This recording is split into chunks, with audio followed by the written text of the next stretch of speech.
We live in a world obsessed with the feeling of love, but confused about the definition of it. Open your phone, scroll through your feed, you see couple goals, next to a story about a high-profile breakup fueled by infidelity. You see dating apps promising a soulmate based on a swipe and a filter. We are drowning in a culture that sells us lust dressed in love's clothing. The world tells you if it feels good, it must be love. Follow your heart. If it makes you happy, do it. But if the heart is so reliable, why does it leave so many of us feeling used, empty, and abandoned? Why we're more connected than ever to technology, yet more lonely ever emotionally. There's a counterfeit in the room. It's loud, it's passionate, and it feels real, but it has an expiration date. And today, we're gonna talk about how to spot the imposter so you can hold on to the real thing. So number one, the source determines the nature. You have to start with the source. Love is from God, and that is not just a nice sentiment, it's a theological fact. 1 John chapter 4, verse 7 and 8. Dear friends, let us love one another, for love comes from God. And everyone who loves has been born of God and knows God.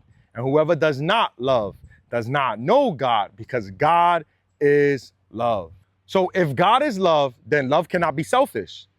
God is the ultimate giver. He gave us life.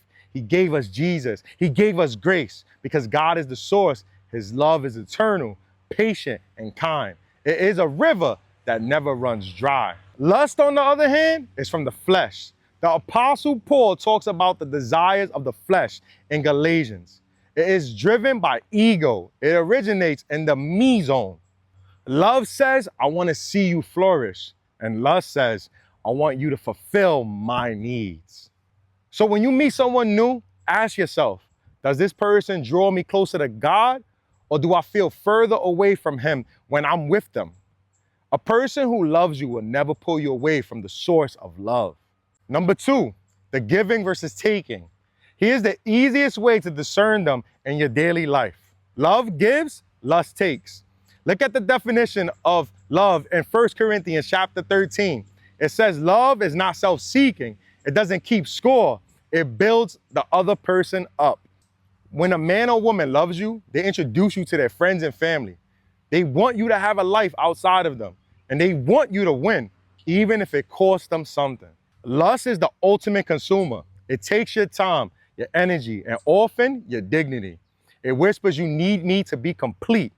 But once it gets what it wants, whether that is physical satisfaction, money, or status, it is gone. The manipulation factor.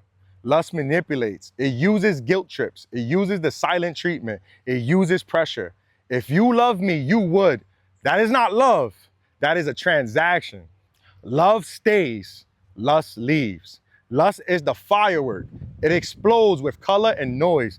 It's exciting, but within seconds, it burns out and fades to smoke, and you are left in the dark. Love is a sunrise. It doesn't shock you. It builds gradually. It is steady. It shines even when you are covered in clouds, and it stays through the morning, through the afternoon, and through the night. So look at your relationships. Are you building a life with someone who is only there for good vibes? Or are you building a life with someone who has seen you at your worst and decided to stay? Number three, the waiting room. So how do we stop falling for the counterfeit? We implement a waiting room principle. The Bible says, test the spirits to see whether they are from God. 1 John chapter 4, verse 1. You don't test a car by flooring it on the highway immediately. You inspect it. You look under the hood and you wait. These are three questions you need to ask for discernment. Does this honor God? And if you have to hide it from your pastor, your parents, your friends, family, or even your prayer group, it's probably not love. Does this build my character? Lust makes you compromise your values. It makes you lie. It makes you insecure. Real love makes you braver, stronger, and more honest. And if you are becoming less a version of yourself, that is not God's love. And number three, what is the fruit? Jesus said, you shall know them by their fruit. Matthew chapter 7, verse 16. Is the fruit of the relationship patience, kindness, self-control? Or is the fruit anxiety, jealousy, and pressure?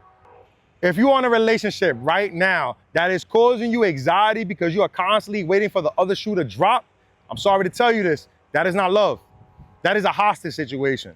God's love brings peace, not a perfect relationship, but a peace that passes understanding.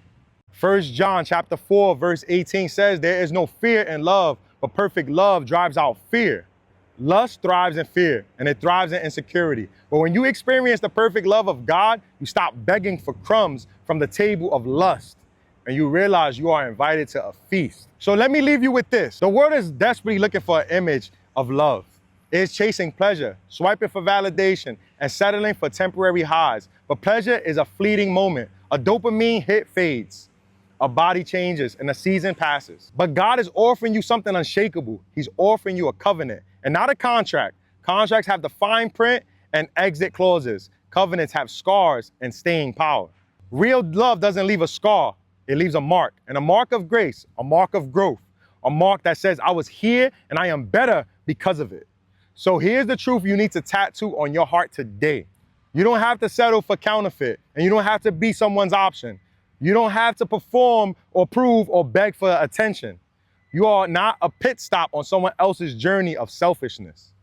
You are a child of the Most High God, fearfully and wonderfully made, with a future and a purpose that no flaky and manipulative, lust-driven person can ever fulfill. So be still and be honest. Take the inventory of your relationships, like romantic, friendships, even the ones you're just talking to. Ask yourself the hard questions. Does this person make me more like Jesus or more like the world? Do I feel safe, seen, and respected? Or do I feel anxious, drained, and small? Am I staying because of love, or I'm staying because I'm afraid of being alone? If you see selfishness, that is not a red flag you ignore. That is a stop sign from heaven. And God isn't trying to punish you by making you walk away. He's trying to protect you. He sees the ending you can't see yet. Trust his vision over your feelings. There is a version of you that exists on the other side of this decision, a version that is free, unburdened, and glowing with the peace that comes from the choosing wisdom over impulse. The version of you is not selfish, and that version of you is holy, and that version of you is ready to receive the kind of love that doesn't run when it gets hard, and doesn't manipulate when it doesn't get its way, and doesn't leave when something better comes along. Lust screams, love whispers, and lust demands, love invites, and lust exhausts you. Love restores you. And here's the best news of it all. You don't have to have it all figured out today. You just have to take one step toward the light. One conversation, one boundary, one honest moment with yourself. And that one step is bravery. And bravery is the birthplaces of every great love story. So go ahead, choose the sunrise over the firework. Choose the marathon over the sprint. And choose the one who already chose you before you even knew his name.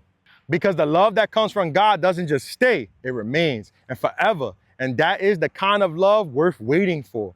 That is the kind of love worth becoming. You are stronger than that lie, and you are wiser than that trap. And you are so much more than what they made you feel. Now go, live like you believe it. And as always, I hope this message blessed you. And I pray that you apply this to your life. Follow me for more. Hit that like button. Share this with someone who needs to hear this. I love you all. God bless you. Bless others. And we're going to talk soon, all right? Peace.